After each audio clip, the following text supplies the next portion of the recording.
プライド消滅から8年後の2015年、氷河期を迎えていた日本の格闘技界にメジャーステージが帰ってきた。ライジンファイティングフェデレーション、通称ライジン。日本神話のライジン、そして日が昇るライズにかけたもので、一度沈みかけていた日本の格闘技界が永遠に昇り続ける、輝き続けるという意味が込められている。そして時は2025年、ライジンは旗揚げから10周年を迎え、数々の名勝負、ドラマが誕生してきた。そんなライジンの10年の軌跡に迫る。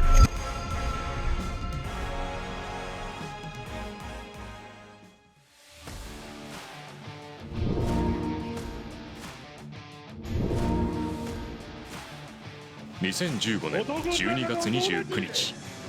格闘技の聖地埼玉スーパーアリーナで開催されたライジン旗揚げ大会、さらばの宴。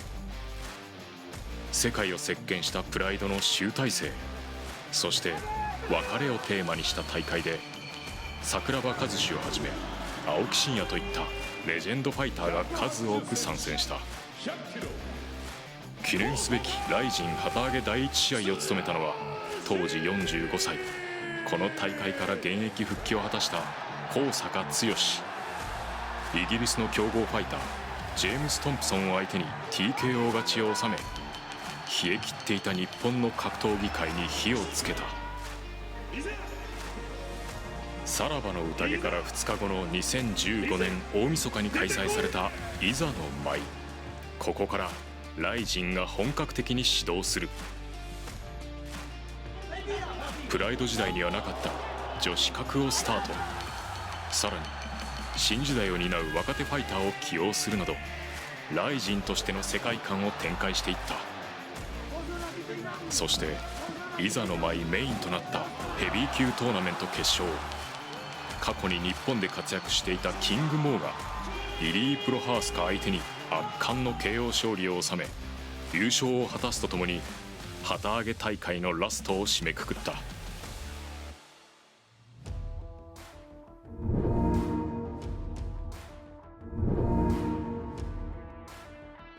2016年4月、ここからライジンのナンバーシリーズがスタート。しかし旗揚げ間もないライジンにはこの時、ライジンの顔と呼べるファイターが不在だった。このまま2年目のシーズンが進むかと思われる中、ライジンは往年のスター選手ミルコ・クロコップや山本キッド典文の姉でレスリング女王として知られていた山本美依を起用し、話題を集めていく。そしてこの年、日本格闘技界の常識を覆す若きファイターがライジンデビューを迎えた。2016年12月29日、ライジン3。この舞台に当時キック界の神童として名を挙げていた那須川天心がライジンデビューを迎えた。初の MMA ルールにもかかわらず、天心は持ち前のポテンシャルで相手の関節技から逃れると、パウンドを浴びせ2分47秒 KO 勝ちを収めた。すると試合後のマイクで耳を疑う発言が飛び出す。今すぐ終わってしまったと思うんですけど、31日もう1試合どうですか？皆さん見たいですよね。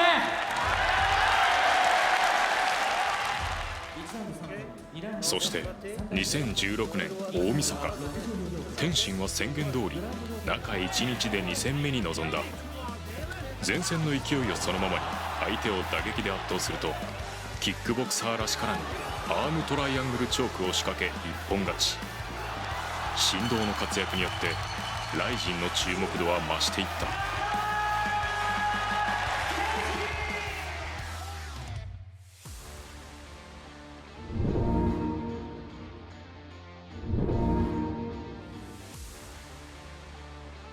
2017年、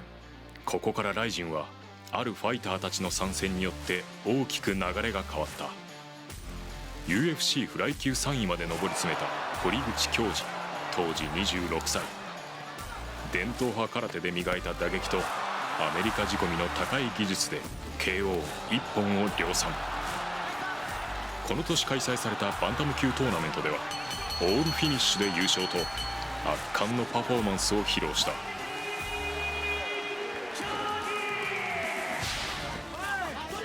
さらに後のスター選手となるジ・アウトサイダー出身の朝倉海がライジンに参戦。彼らの登場によってこれまで重量級に当たっていたスポットライトは徐々に軽量級へと移り変わっていった。そしてこの年ライジンの女子格では初となるスーパーアトム級トーナメントを開催。当時20歳だった朝倉環奈が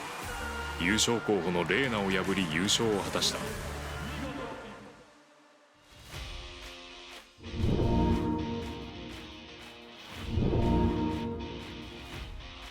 2018年4年目を迎えたライジンに後にスター選手と呼ばれるファイターたちが参戦した。前年ライジンデビューした朝倉海の兄朝倉未来、元 UFC ファイターの日置を相手に TKO 勝ちを収め鮮烈なライジンデビューを果たすと、この年は3連勝を記録した。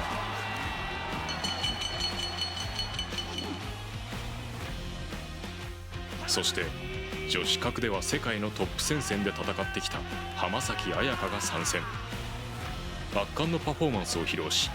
前年トーナメント覇者だった朝倉環奈を破って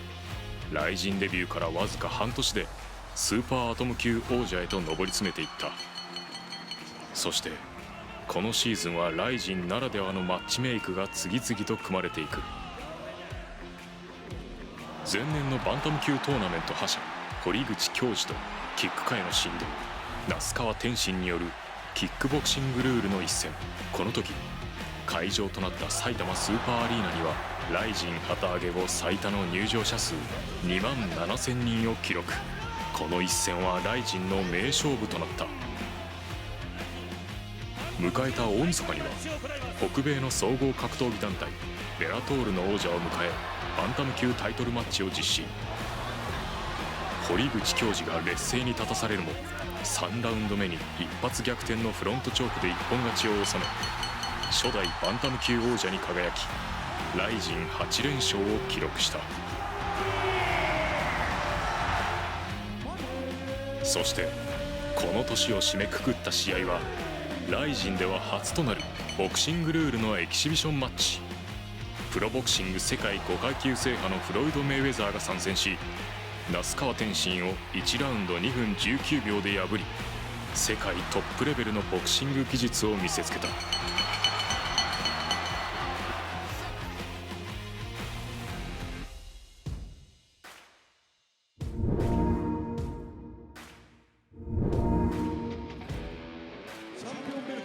ライジンの熱が高まり始めていた2019年、軽量級が盛り上がりを見せる中ライジンはライトヘビー級のベルトを新設。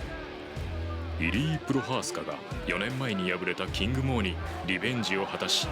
初代ライトヘビー級王座を獲得した。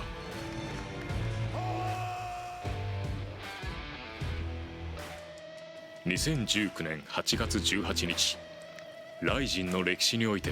最大の番狂わせが起こる。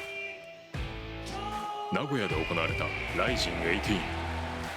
メインを務めたのは当時ライジンとベラトールの2団体王者となっていた堀口恭司と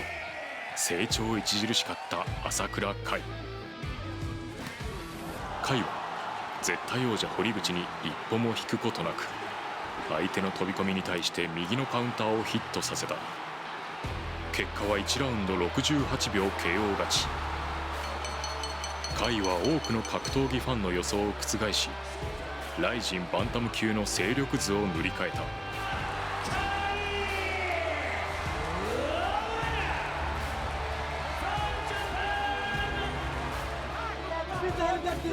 そしてこの年ライジンで目玉となったのが旗揚げ後初となったライト級トーナメント。ベラトールの強豪ファイターも参戦する中前年からライジンに参戦を果たしていたルサエフが優勝。この様子は地元アゼルバイジャンの国営放送で中継されるなど、海外からも多くの注目を集めていた。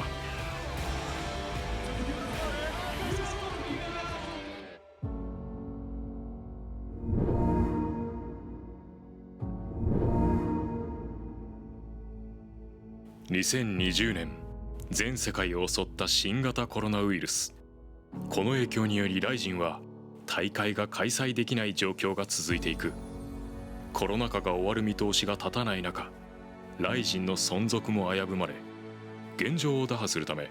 榊原信之 CEO はクラウドファンディングの実施を決断した。みんなの支援をいただきたい、そう思っています。そして8月9日10日、RIZINは 2days 開催を実施。大会名にはスターティングオーバー再出発、コーリングオーバー終結というサブタイトルが付けられていた。コロナ禍で海外ファイターが入国できない中、フェザー級の国内ファイターたちが台頭する。シュート王者の斉藤豊、 KSW 王者のクレベル、地下格出身の萩原恭平、そしてキックから転向してきた平本蓮。ここからRIZINのフェザー級は混沌の時代を迎えた。チャンピオンベルトの11月21日、盛り上がりを見せていたフェザー級にベルトが新設。初のフェザー級タイトルマッチを託されたのは朝倉未来と斉藤豊。激闘の末、斉藤がフルマークの判定勝利を収め、初代フェザー級王座を獲得した。斉藤豊。そして2020年を締めくくったのは、当時バンタム級王者だった朝倉海と右膝の大怪我から復帰を迎えた堀口恭司。堀口はカーフキックを次々とヒットさせ、朝倉海を1ラウンド2分48秒で沈め、劇的なカムバックを果たすとともにRIZINバンタム級王者に返り咲いた。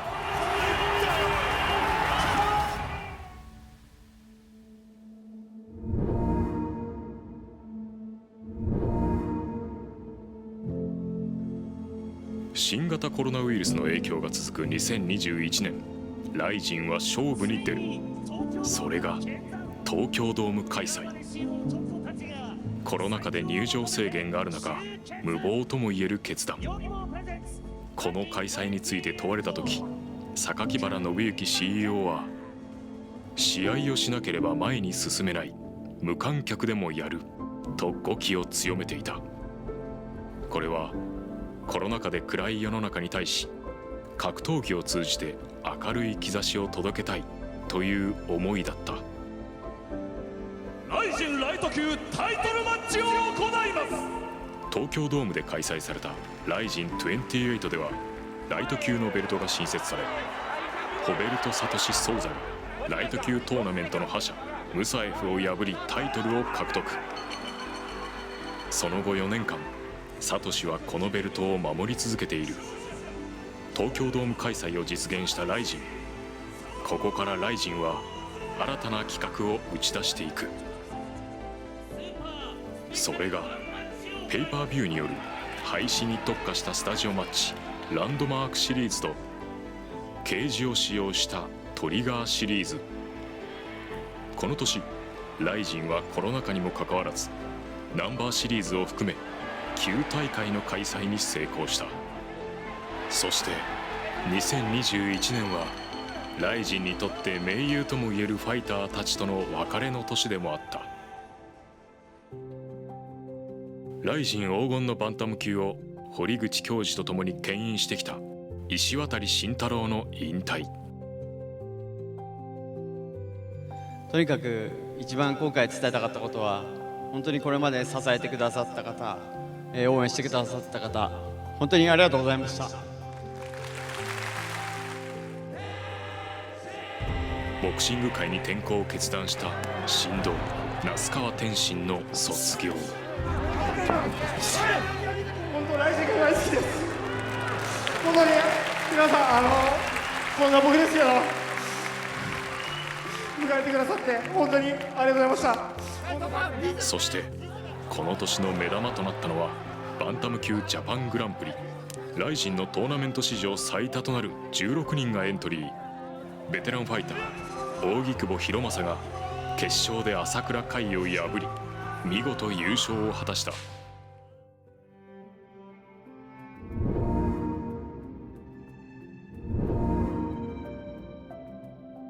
2022年、この年はライジンで過去最多となる10大会を開催。その中で重量級の貢献者が引退を迎えた。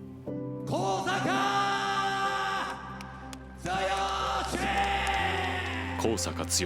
当時52歳。ライジン旗揚げ大会の第1試合を務めるなど28年間にわたり日本の重量級を支えてきた。引退試合では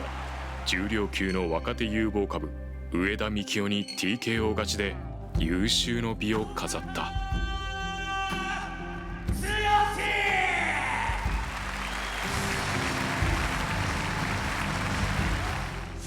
去る者もいれば来る者も。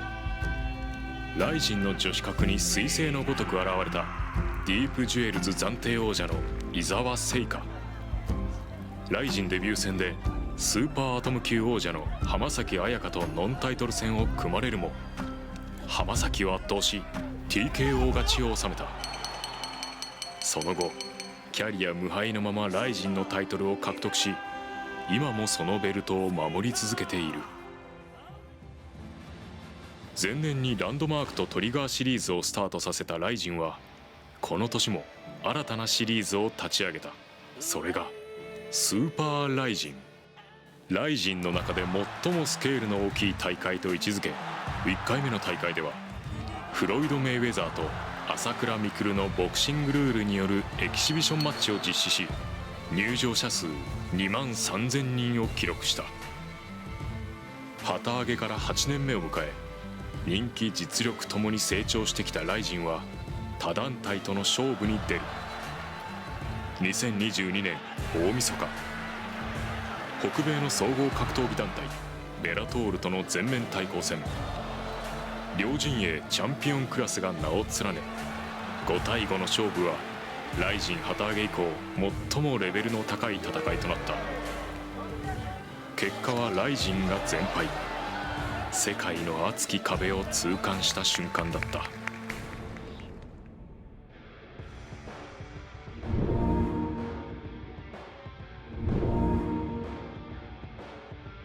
2023年、ライジンはあの兄弟を軸に幕開けした。旗揚げ以来初となる2週連続開催。両大会のメインを務めたのはインフルエンサーとしても大きな影響力を兼ね備えていた朝倉兄弟。2人の参戦が発表されるとチケットはすぐさまソールドアウト。ファイターの成長とともにライジンの注目度も年々増していった。そしてこの年一人の若きファイターがライジンを席巻する。鈴木千尋、当時24歳。7月に開催されたスーパーライジン2で欠場者が続出したため大会1週間前のオファーを承諾しスクランブルでの参戦となった。そんな千尋の相手は当時ベラトールのパウンド・フォー・パウンド1位パトリシオ・ピットブル・フレイレ。誰もがパトリシオ勝利と予想する中千尋は1ラウンド2分32秒 KO 勝ちを収めフェザー級トップ戦線に名を連ねた。ライジン史上最大のアップセットから3ヶ月後、千尋はその勢いのままライジン初の海外開催となったアゼルバイジャンに乗り込んだ。アゼルバイジャン出身のフェザー級王者ケラモフとの一戦。千尋は完全にアウェーな状況の中グラウンドで不利な体勢からかかとで相手の顎を打ち抜き衝撃の KO 勝ちを収めライジン史上最年少王者となった。フェザー級が盛り上がる一方あの男が新天地で圧巻のパフォーマンスを披露する。堀口恭司が階級転向に伴いライジンはフライ級のベルトを新設。堀口は大晦日のメインを飾ると、若手の実力派ファイター新竜誠を破りフライ級初代王座を獲得。ライジン史上初の2階級制覇を達成した。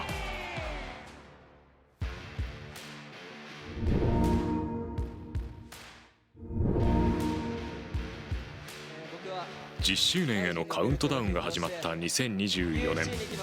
ライジンは新しい時代を迎えようとしていた。数多くのメインを務めてきた朝倉海の離脱、